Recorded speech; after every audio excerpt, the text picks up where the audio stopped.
I think it's a reflection of them playing for each other and just make the right play. We talked about it a lot at the beginning of the year. We wanted to shoot more threes, but we wanted them to be the right threes.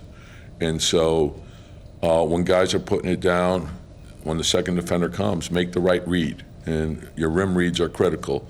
Second defender, spray it out, make the extra pass. Oftentimes it's, you're involving 2 or 3 people on that play to get you a rhythm shot. And if everyone understands when the ball gets shot, it gives you an opportunity to not only go for offensive rebounds, but also to get back and get your defense set. So I like the way they're working together. They're playing for each other. Obviously, there's still a lot of things that we have to work on and we have to get better at, but overall, very pleased with the effort. It's not easy. If you let your guard down at all in this league, teams can make up ground quickly because of the three. And so they play really hard. They're young, they're talented, and we had things go our way, but they don't quit, and they're fighters. Talking to Emmanuel quickly a couple minutes ago, he said that when you're in a situation where you're up 30 and you win the game, what he's learning is that every night it's about competing against yourself versus the other team in some ways, just because you guys haven't been in this position often in the past. How valuable is that lesson, and to learn that lesson early? Well, I think it's critical, and we talk about that's one of our goals is we strive to be a 48-minute team, knowing it's impossible to get there, but we want to see how close we can get. So each day it's about coming in, putting the proper amount of work in so we can improve. And all the same things go into winning. We have to understand why we either have won or why we have lost, and then move it forward. But understanding, okay, this is what it takes to win consistently in this league, and there's no shortcuts to it. So it's the commitment by everyone to work as a team, to put the work in that's necessary so we can develop and get better. And as I said right at the beginning of the year, we want to be playing our best at the end of the year. So we don't know where this can go. We just got to keep working at it. And looking at Obi Toppin, he's been running rim to rim. We see that, but then a couple corner threes that he makes tonight. How does that open up things for you offensively when you can use that in your space? Well, I think it's important for everyone, and we saw it last year with the value of the three added to Julius's game, and I think the same could be said for Obi. What we're seeing in the NBA today is the premium has been put on shooting, and oftentimes there's five, there's at least 4 shooters, 3-point shooters on the floor.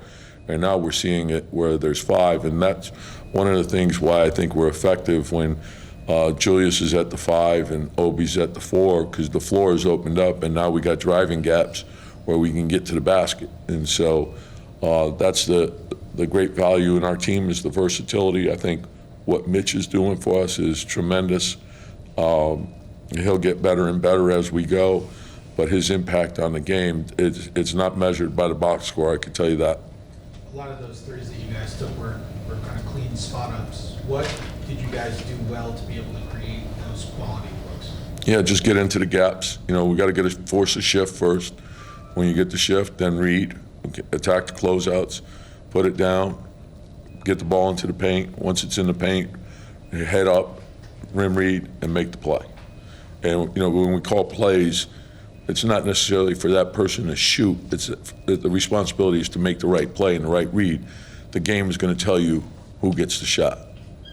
Coach, you had an incredible season last year establishing a culture and identity. So going into this season, is there any specific goals that you have to best prepare you for the postseason? I'm assuming you have higher expectations as well for yourself. The approach is the same. You want to take what you learned from the previous season, and we were building a foundation, but when you start a new season, you start at a zero base. So you have to reestablish your fundamentals, both individual fundamentals and team fundamentals. And then once you do that, keep the focus on the improvement each and every day. And we understand that this is a long season, so there's no shortcuts to that, but also to have the belief that if we defend and if we rebound the ball and we keep our turnovers down, those 3 things will put us in position to win. And then if we're playing unselfishly offensively, if we get the ball into the paint, force a collapse, and then if we're willing to share the ball, that we're going to have a great chance to win, and no matter what, no matter who's in, who's out, that's what wins in this league. Does this feel like a home game when you come to Orlando and there's so many Knicks fans with their jerseys? I think that's the great thing about being with the Knicks. You know, I think every city we go to, we feel that support. You know, and there's great appreciation by our team to have that type of support. So, and we want to give them something to be proud of. So we want to play as hard as we can, we want to play as smart as we can, and we want to play as together as we can. We know that New York fans appreciate that style. Mitch was having his hamstring worked on at the bench. We saw, is everything okay there? It should be fine. I know you like to keep your starters in as late as possible, and Randall's out there up 30, and I guess someone knocked him down on the drive. Why again? You did empty your bench at some point, but when Julius is out there up 30, like what's the thinking? Well, they made a run. You know, like we still have a lot to work on. You know, so that's what we're doing.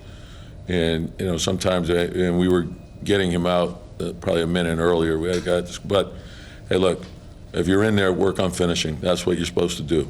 Like, you know, it's you know, we need everyone. It's you know, the one thing I could assure you, I know that, you know, if I play him too much, you're going to let me know. If I don't play him enough, you're going to let me know. And the one thing I know for certain, it's never the right amount. It's a good way to end it.